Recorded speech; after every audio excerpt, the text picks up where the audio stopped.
I just want to remind Mr. Marcos that it was he who called for snap elections. And once the people decided to participate, he better watch out if he threatens to frustrate their will again. I'm afraid he will have an angry people on his hands.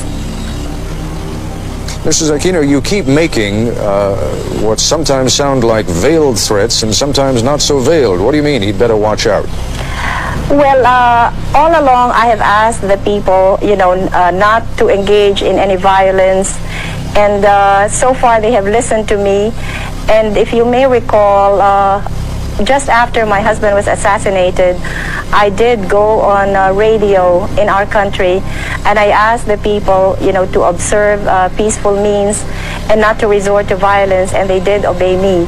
But this time, they have a greater stake at this. It's not just Cory Aquino, but the future of our children and our children's children.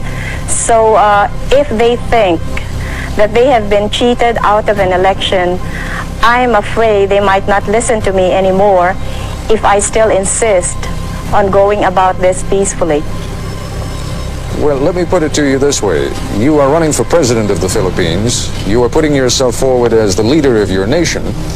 And now, if I understand what you're telling me correctly, you're saying if the election doesn't go the right way, you may not be able to control even your own followers. That doesn't speak very well for your ability to be able to run the country.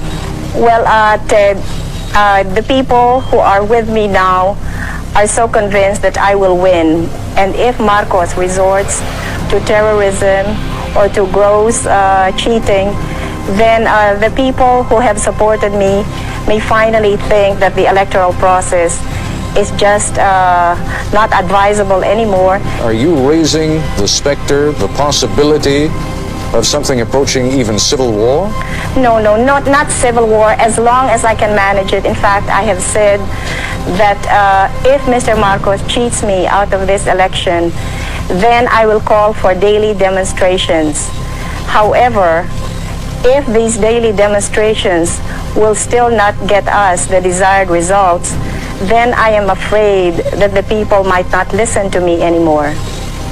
Mr. President, I don't remember any election in recent Filipino history, in fact, even in not so recent Filipino history, where the loser did not claim that there were technical and other reasons of foul.